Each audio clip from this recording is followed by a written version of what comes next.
Here's a name I can say from the Eradicator. Hello and welcome to this channel, everybody. This is the Eradicator. Today I'm gonna make a very short video because, well, I'll be honest with you guys, I'm quite sick.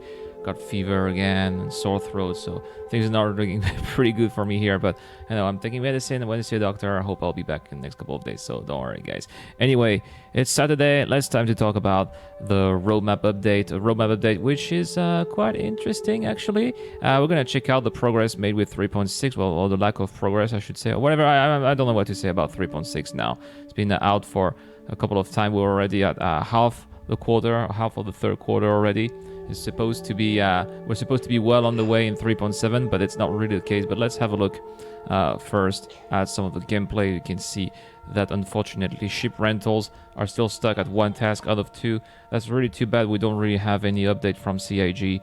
I really wish that they could communicate about it, about what's going on. Why don't we have any news regarding it? They don't even talk about it on Inside Star Citizen, so this is very suspicious in my opinion. But the next thing I want to talk about is the 890 jump. So let's go back to ship and vehicles. As you can see that it has quite advanced a little bit. We were at 155 tasks, but now we are at 251 tasks to complete, and that is quite a big improvement because last week we were only at 199 tasks. So sure, they've completed over 40 tasks, but they've actually added more tasks that they completed. So it doesn't look like the 890 jump is making progress at all. It actually looks like it is. There's still a lot more work to do. And again, CIG, it's great to be showing us the interiors and the sauna and whatever, but I still want to have a clear pipeline about what's going on. That's why there used to be great segments in the past, like ship shape, for example. We need to have a ship shape. We need to have a ship shape about what's going on with these ships, and we need more details about all the different steps that needs to be done in order for have these ships to be completion, or at least to be given to the Evo caddies. So that is a big problem for me. But now let's go back to the roadmap and the other things that have been done in 3.7 and 3.8. Something really interesting here happened in the character section. We're still stuck at 28 tasks out of 57 for character customization system v2, so we're not going to spend much time talking about it, but we are going to spend a little bit of time talking about the rest stop space station interior variants. 49 tasks out of 53. We were at 36 last week if I'm correct, so we're almost complete. We're making good progress here. This is good to see.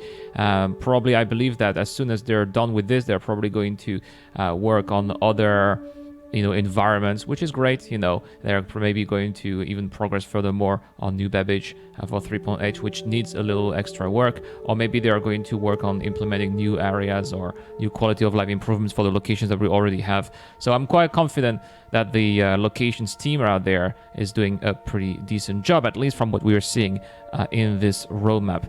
Nothing much happening with the AI, unfortunately. Let's go through the ships. You can see that the Vanguard variants are almost completed. 10 tasks out of 14 for the Harbinger, 12 out of 16 for the Sentinel. So that is looking pretty good here. Unfortunately, the Badu Defender is still stuck at 21 tasks out of 50. Again, CIG, it's great to be showing us some of your work on the Inside Star Citizen, but we still want to know what's going on. Why don't we see any progress in the roadmap? We would like to see you guys communicate on the actual roadmap. What's going on with the roadmap? What do you need to do step by step? I want to know that, and I'm sure there are lots of other people who want to know that as well. If you're one of those guys, please let me know in the comments down below. They've also worked quite a little bit, I should say a little bit, on some of these big guns that we talked about last time, especially the Hedibe Salvo Frag Pistol. I would love to actually see a picture. So far, we only have a logo.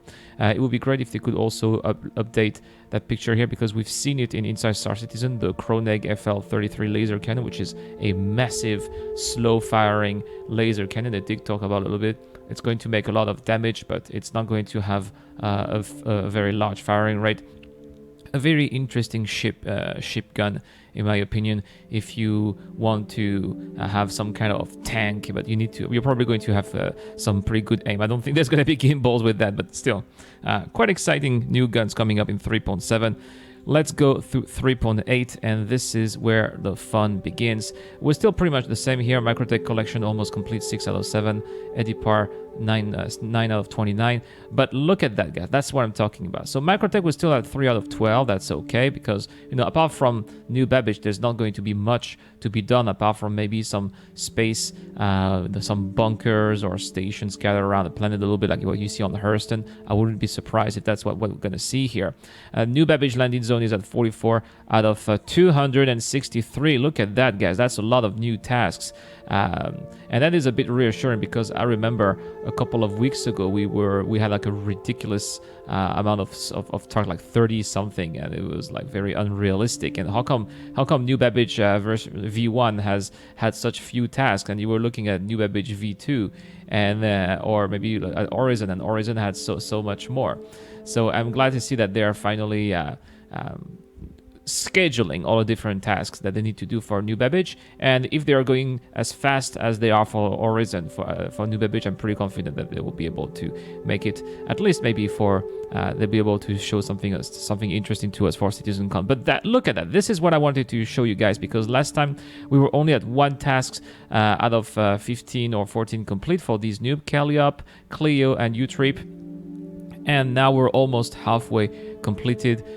This is good. They finally decided to work on them a little bit. I would love to see these moons inside Star Citizen. Of course, we all know that Microtech is the planet that is the furthest away from the sun in the Stanton system, so we can expect these moons to be frozen, a little bit similar to what we see on Yela. That they're not going to be anything like Daymar, for example, or Ariel or Aberdeen. These are going to be ice moons for sure, because even the planet is an ice planet. But maybe there's going to be a little bit of variations with gases or in the atmosphere, if they have atmospheres or not. We don't know. These seems to be concept arts and not actual in-game engine. But I would love to see if they're going to have some special locations, like for example Walla has these quartz and Lyria has these little snow gazers. So are they going to have any of these that are going to be unique to their biomes?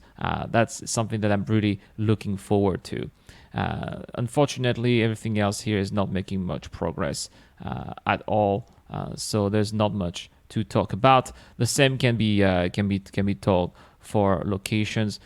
Just about 10 extra tasks done for Horizon landing zone, but almost complete according to the roadmap. So this is interesting. Are they going to spend a lot of time for New Babbage landing zone V2? What does it entail? Are we going to have other places? For example, is this going to be V1 and V2 is going to be this place? We don't know. They haven't communicated about that much, but it's interesting to see that this is so far away. We're talking about over 6 months in advance, and it's still that Horizon landing zone is like 2/3 or 3/4 complete. Very interesting to talk about. Anyway, that's it for this little roadmap update. Again, I'm really sorry if I'm not very energetic today. I'm going back to bed after I upload this video. But thank you so much for watching. But don't go anywhere, guys, because it's time to talk about the giveaway. This month I've got a giveaway. I am giving away a Tomb Raider Ranger CV with lifetime insurance. All you need to do to get a chance of winning is to subscribe to this channel and to comment to any videos posted this month. The winner will be announced early September. Good luck to everybody. You can see the rules out there. Also, big thanks to all the Patreons who are helping me on a monthly basis to support this channel. You guys are absolutely awesome, and I couldn't make it without your support. If you are considering helping the Eradicator a little bit more, the link to the Patreon page is in the description down below. Also, huge thanks to all the people who helped me getting this new PC when my old PC died. Without you guys, I would not be able to make all of these videos, so that is also a big shout out to you guys. And that's all for this video. I promised you guys I saw a doctor. I'm taking medicine, taking drugs to get rid of the fever at least. So I hope tomorrow I'm gonna be a little bit better. I promise you guys.